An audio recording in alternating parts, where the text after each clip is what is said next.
Many times the word truth has been used to describe your curriculum. What does this say about School District 206 curriculum in the minds of students? Are they learning untruth?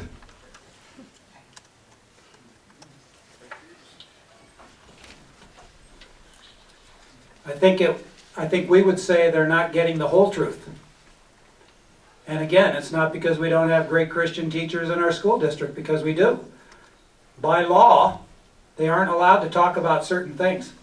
So Charles Darwin, he said, this is a quote from him, "My blood runs cold when I see a peacock feather." Why would he say something like that? Because the beauty and symmetry of a peacock feather is in no way explained by survival of the fittest and evolving that way. And so it threw doubt into his mind when he saw a peacock feather. Well, if you look at foundational truths, and I talked a little bit about intelligent design, I think there's tremendous scientific argument for intelligent design. And our school can follow the facts wherever the facts lead. Our public school does not have that ability. If a student says, wow, you know, this flower, holy mackerel, look at the symmetry here. I think there's intelligent design in this. Or look at the cell and all the intricacies and all of the data. Sure looks like intelligent design to me. Could we talk about that? Well, no, they can't. And for some good reasons, right? We started out back when, you know, I quoted John Adams. Back then, we were significantly, largely a Christian nation. It's not that way anymore. We have lots of different faiths. Can you imagine the chaos if some political group got power and said, we're only going to teach this faith in our public schools? I think the water's already over the dam with respect to that. There isn't any going back. The separation of church and state thing is here to stay. So we're not saying that they don't have a piece of the truth. We're saying that they aren't allowed to talk about the whole truth, and we have a piece of it that we can talk about because we are off of public school properties, and we think it's a valuable piece. And we value the piece they bring. Probably the single biggest thing that differentiates this initiative from all other private school initiatives that I have heard of is that we value the public school. We want to support and encourage the public school for the important things that they do. This is a simple yes or no question. If out-of-district students board locally, and you talked about having a boarding capability, will they pay tuition to attend Alexandria Area High School? If they are from within, this is what I believe is accurate and true, talking to the school district folks. And they talked about this quite extensively at the school board meeting a week ago Thursday. If the students are from Minnesota, you can open enroll in any district in the state that you would like, and state dollars follow you. So from that standpoint, it's not really an issue. What if they're from outside the state? It's not quite the same. Our school district had, a few years back, a couple of Blizzard hockey players that were from outside of the state, that were high school age, that wanted to come play on the Blizzard team and go to school at the public school. There's two ways that can happen. One is they can pay tuition. Two, they can have a court-appointed temporary guardian that lives in the district. That's what these two students decided to do. Some local family said, we'll be their temporary guardian. A judge has to okay that and say, yep, you know, that's okay to happen. And now they are an in-district student and can go to school without having to pay the tuition.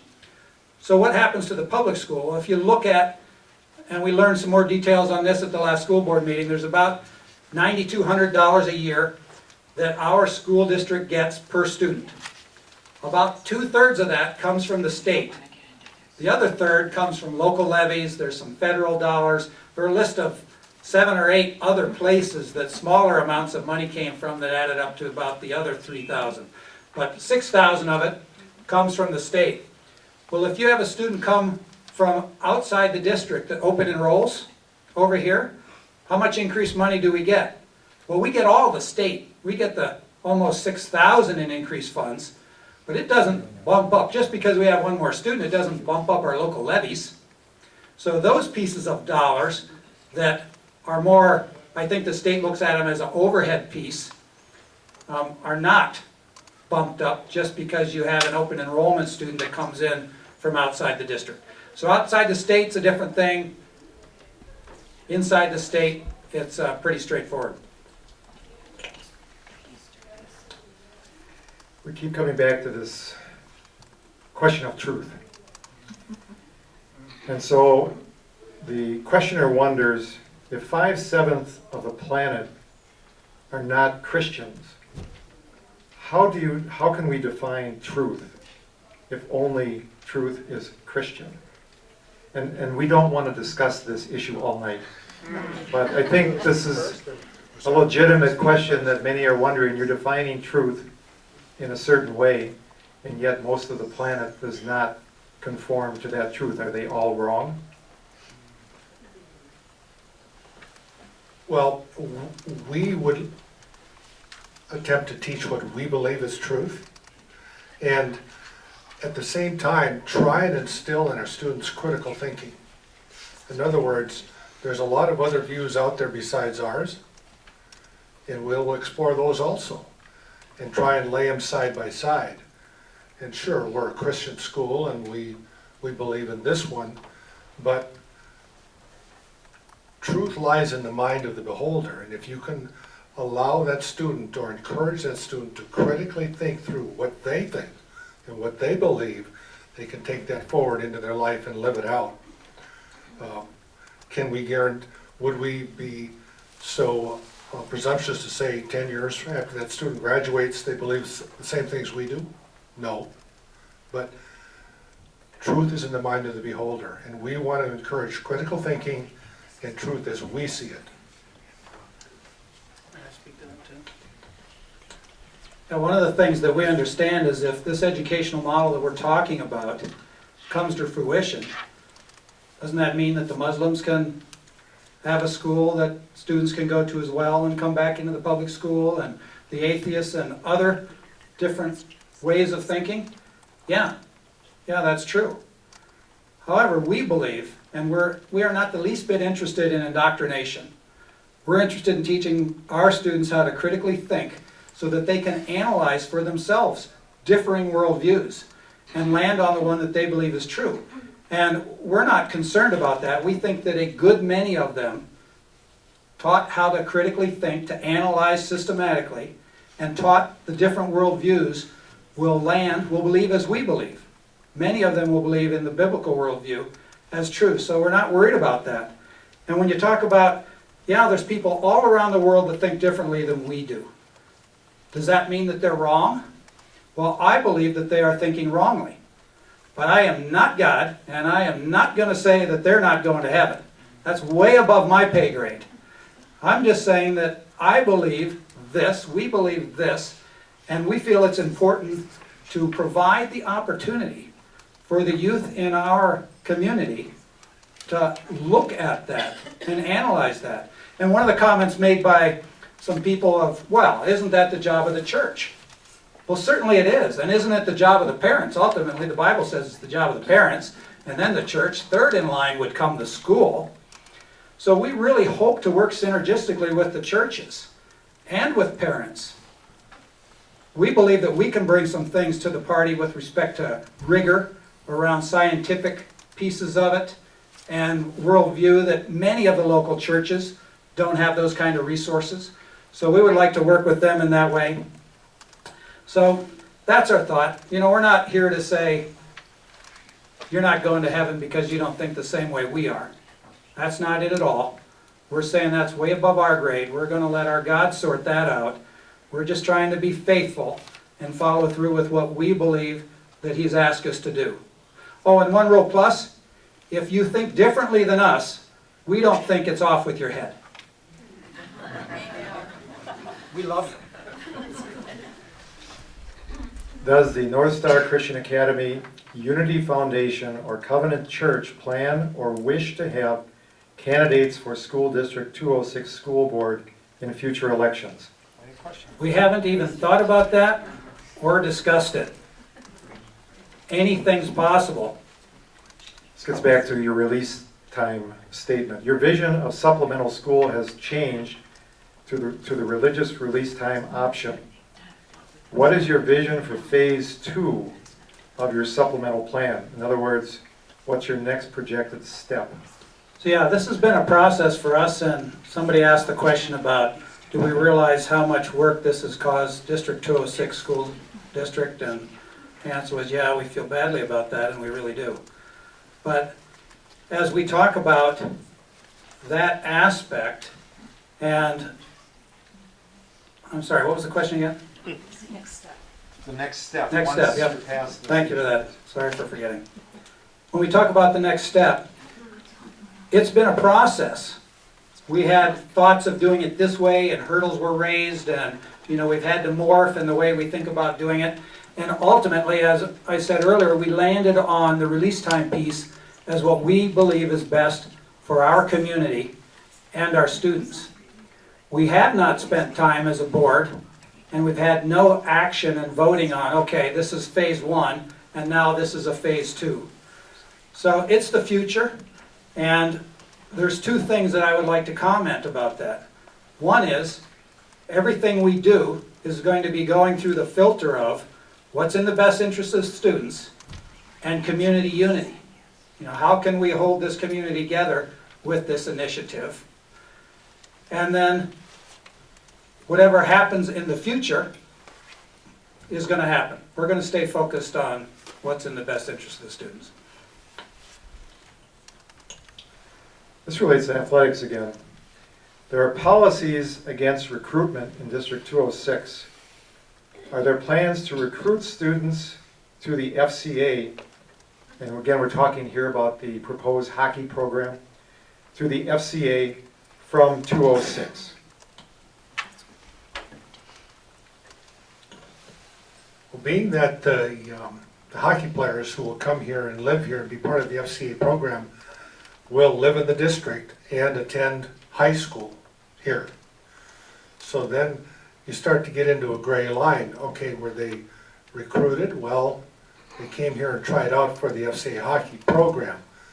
Would they likely play other sports at the high school? Probably not, because that's pretty much a year-round program. So that's something that's probably going to have to get worked out and decided by the district as time goes along. But I guess we would not see them as being recruited for a sport at the high school, because they'll be in the FCA hockey program pretty much year-round. I think what the question is relating to is, will School District 206 hockey players be recruited to the FCA program? Oh, okay. Will school district hockey players be recruited to the FCA hockey program? No, they will not be recruited. It will be their choice to try out for those teams.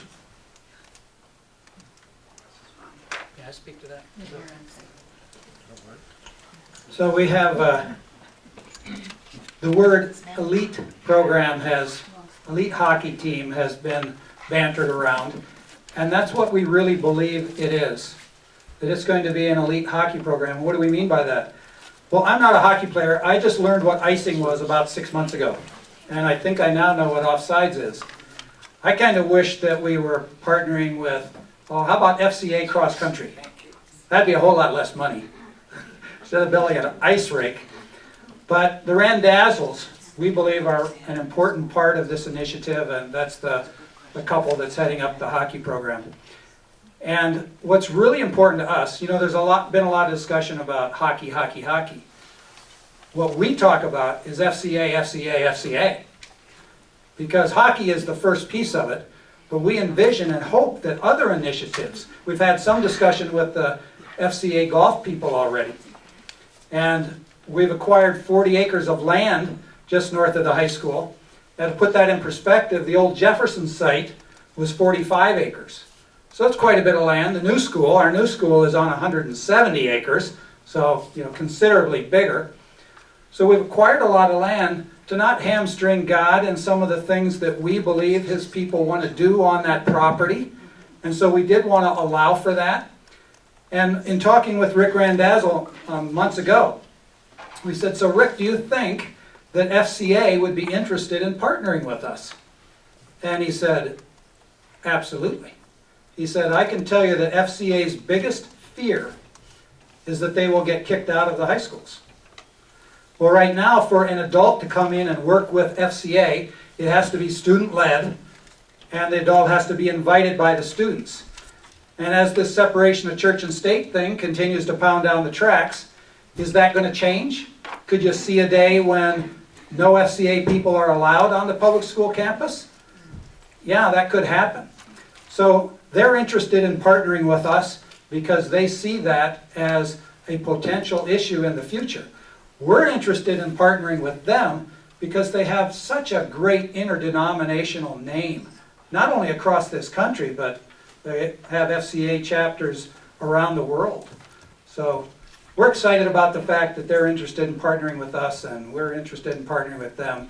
And it just happens to be hockey, and we are not a hockey school. We are an FCA partnering school. Since both the FCA and NCA value statements include the words inerrancy of the Bible, isn't the Christian worldview that you will teach really fundamentalist evangelical worldview? If so, why do you presume to articulate a Christian worldview for Catholic and mainline Protestant denominations? I love this question. This is one of my favorite questions. So if you're going to be a community Christian school, exactly how is that possibly going to work? We have different denominations that think differently all across our city. And what we've decided to do, if you go on our website and you read our statement of faith, our statement of faith is what we are asking people to agree to if they're going to be a board member, if they're going to be a teacher, if they're going to be the janitor.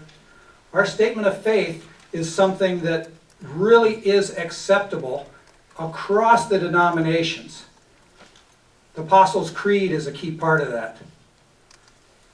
So what do we intend to do with respect to baptism, for instance? Some people think that infant baptism is the right thing, something that adult baptism ought to be the thing. What we're saying is if you believe in the salvational issues, the salvational criteria that is laid out by our statement of faith, which I believe the vast majority of people in our county, well, a lot of people in our county do, it's not going to be a big stumbling block. If you believe with us in the salvational issues, come work with us. With respect to the doctrinal issues, some of the things that really differentiate us, and when you're talking about Calvinism, and the inerrancy of Scripture, and is every last little detail, is every last little atom on this planet directed by God, or is he more of a macro manager? We don't intend to go there. And if we do go there, we are going to teach different thoughts on that, not just one. We are not going to land on any one thought along that way. So that will allow our students to be able to think through critical thinking skills, as we mentioned, to be able to think through, okay, what do I believe is right? And why do I believe it's right? And to be able to articulate why they believe it's right. And that's our goal. So that's how we intend to have that happen. When we met with the St. Mary's group, one of the things I found fascinating, one of the gentlemen we met with, his name slips my mind right now, I apologize. He worked for a while in Morris at the school there. And inside the Catholic school, they had an interdenominational school. And we said, holy mackerel, how did that possibly work? He said, well, we decided that we would have each of those different faiths have a certain time in the week when they could bring in their clergy or people, and we would break out, and they would teach some of their doctrinal things that were different. And what we agreed as a community school is that we would not bash the other party when we had our group together over here. And he said, it worked well for a decade. That's kind of the thought we have. We're going to focus on the things that we really can come together on, the deity of Christ, those sorts of things. We're going to teach different worldviews and allow the children, the youth, to be able to articulate, to understand, critically think, articulate what they believe. Just a quick follow-up on that question. Have you received written endorsements by the churches of the community? All of the churches in this community, or which ones have you or have not? None. None, okay. That was the question, if you had written endorsements. And we have not asked for any written endorsements either. Next question is, how can a school maintain viability if each student will attend it only 3 hours a week? And they're referring to your 3-hour program. Yeah. So we put together some financial estimates to understand whether this is going to fly from a financial standpoint or not. Our school is going to be, phase one of it anyway, is going to be 11,000 square feet. We believe that we could serve 400 unique students in a school that size. Well, if you look at how many square feet that is per student, it's about 15% of the square footage per student over at Oz. So what are we providing over at our school? Well, we've got 4 classrooms, we've got some bathrooms and a few offices. All of the really expensive things and the things that take a lot of space are happening over at the public school. Remember, these are public school students that are choosing to come over to NorthStar to take some supplemental classes. So the band and the lunchroom and the gymnasiums and the auditoriums and all of those things, we don't have those costs. So that's part of the reason why. We also intend to raise some scholarships, because one of the things we don't want to have is we don't want to have a student who wants to come to NorthStar and for financial reasons they just plain can't. We don't want it to become some sort of elitist organization. So we do intend, and we do see some ongoing fundraising to happen around the scholarship pieces. We think that the school is going to be small enough and simple enough that if, and it does say this in the document that we handed out, but we're thinking that ongoing after year 1 it'd be about $400 a course. So if at year 3 we have 200 students and they're each kicking in $400 a course, we're getting close to the break-even point in the facility being viable. The other thing is that we don't have to have full-time teachers. So we're looking at leveraging the community in that way. We don't have to be accredited. We don't have to work with Minnesota Department of Education requirements because we are supplemental release time. We're going to take questions until 20 after. It's about 12 after right now, and we need to vacate this room for another meeting afterwards. So we have a few more questions, then we'll wrap up. You are advocating critical thinking skills, yet you state that you will teach only your truth and the intelligent design. Do you feel that for a student to learn critical thinking, they need to be exposed or taught to all options, such as evolution and abstinence? I'm sorry if we gave that impression. We intend to teach all major worldviews. Not only is it important if the student is going to be able to critically think and ascertain which one they believe is true, to have some exposure to them all, but it just makes sense to us. If you want to be intellectually honest with the students, the idea that we're going to teach you how to critically think and to own your own thoughts, and oh, by the way, we're only going to teach you about one of the ways of thinking, is not intellectually honest. So it is our thought that we would teach all of the major worldviews and teach the students how to think through and analyze whether this is truth or not.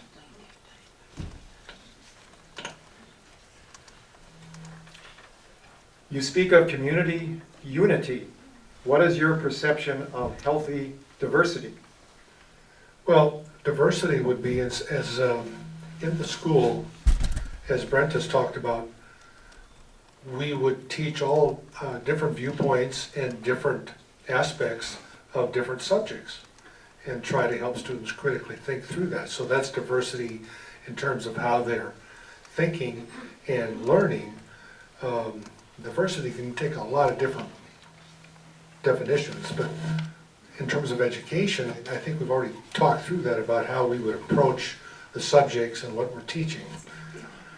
I know that's not really an answer, but Think about Christian schools, the examples that, I can't quite read this.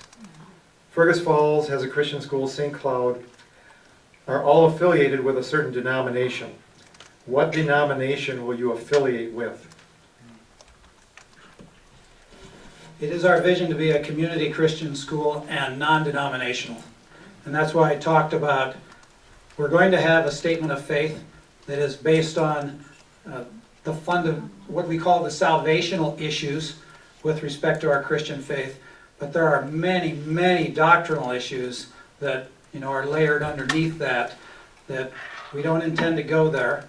Although some of them the students need to be exposed to, and when we feel that's the case, we intend to expose them to a number of ways of thinking about those other doctrinal issues so that they can think through and make up their own mind around that.